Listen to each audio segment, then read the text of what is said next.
Unit 7, Lesson 2, Multiplying Matrices. In this lesson, we want to multiply a matrix by a scalar, solve matrix equations that involve a scalar, and multiply matrices that have compatible dimensions. It does not mean that they have the same dimensions like it did when we were adding, but they're going to be compatible for multiplying. So first of all, a scalar is just a real number. So instead of having a matrix, a scalar is just a single number. So to multiply a matrix by the scalar, I simply multiply each element of the matrix by that scalar. So if I were to multiply a matrix by 1, I'm not going to change anything, I'm just going to get the same matrix A. If I multiply a matrix by the scalar 0, I'm going to get a whole matrices of zeros. So let A and B be the following matrices. Suppose I want to find minus 2A. Well, minus 2A, again, I don't really have to write this. I could. I'm simply going to multiply every element in A by minus 2. So minus 2 times 4 is minus 8, minus 2 times 3 is minus 6, minus 2 times minus 1 is 2, and so on. If I want to do A plus 3B, now here I chose to write it down. I wrote down A, and then what I wrote here was 3B. So I first changed this matrix into 3 times every one of those elements, and then I added the two together. So 4 plus 0 is 4, and so on.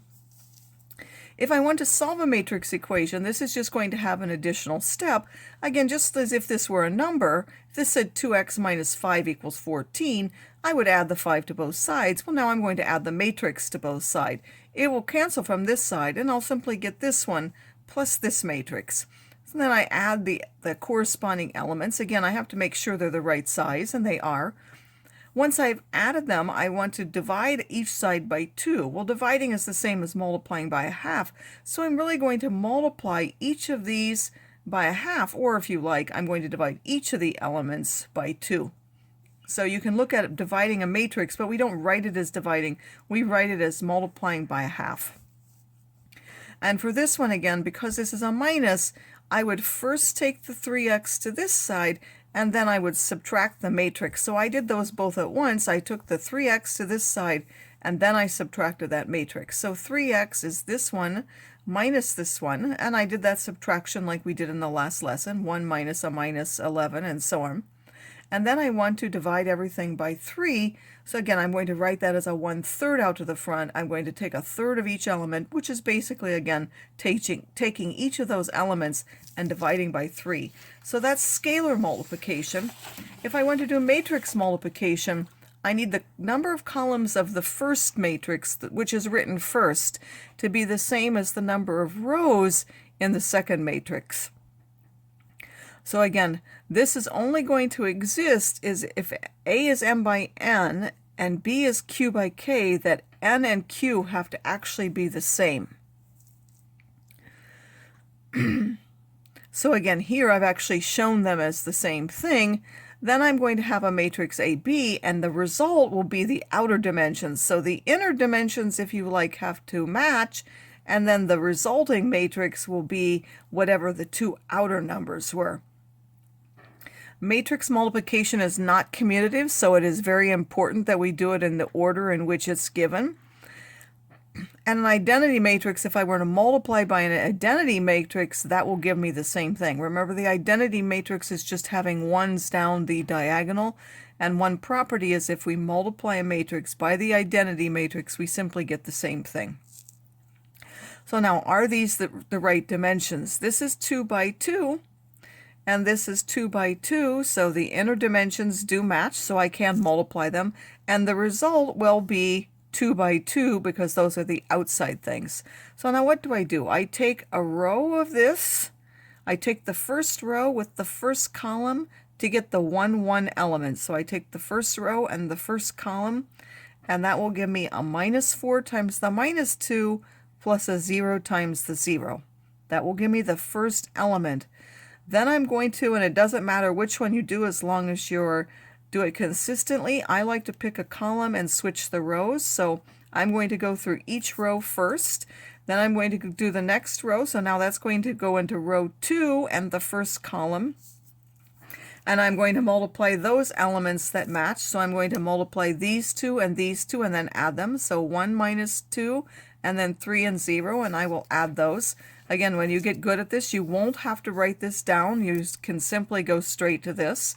So that will have given me the second element, and now I go on to the next column. So I move on to this column now, and I go back through each of the rows again. So first I'm going to start with the first row and the second column, again matching the top elements, the first element each, and then the second element each, and then adding those.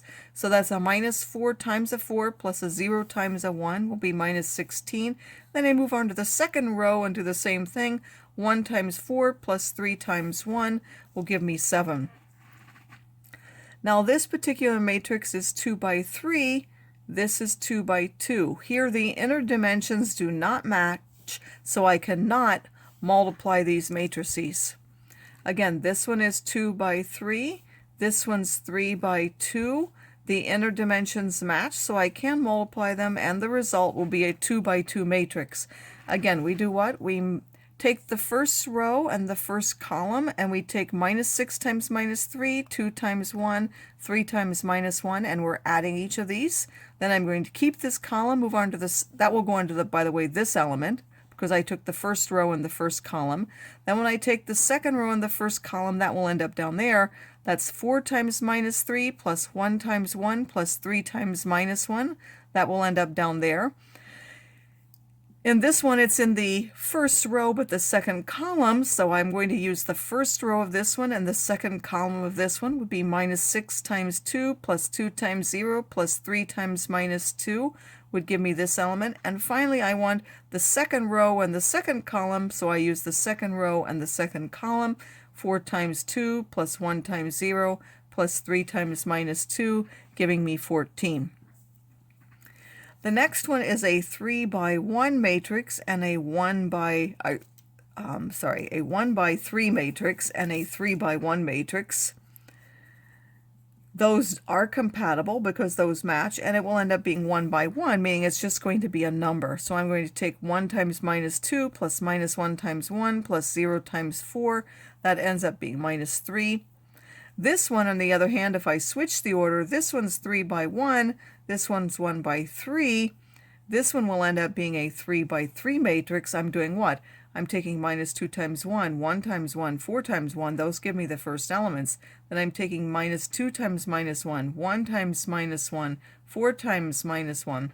And then this one would be each one of those times 0. That will give me a whole column of zeros. Now let me quickly run through what to do with the problem set. First of all, I'll remind you that in scalar multiplication, you simply multiply every number or everything in the matrix by that number. And if you have matrix multiplication like this is, you first have to make sure that the inner dimensions match. If they do, you can multiply it. If you can't, you're going to write undefined. So you're going to do some questions like that. Again, here's a whole page, and you're going to, that's also going to involve not only scalar multiplication, but you might add some of them.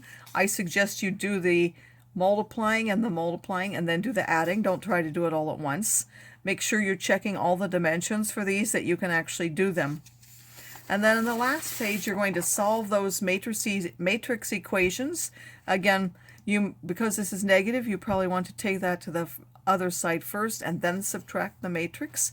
Here you would subtract first and then multiply by 2 to get rid of the half. And then finally here you're going to do matrix multiplication again for somewhat bigger matrices than were in the earlier ones. And again, make sure that you can actually do the matrix multiplication and that you don't have to write them down. So can you actually do the matrix multiplication, and then make sure again that you're actually doing it in an organized way. You multiply all those and add them and go on down, and those will be the elements of your matrix.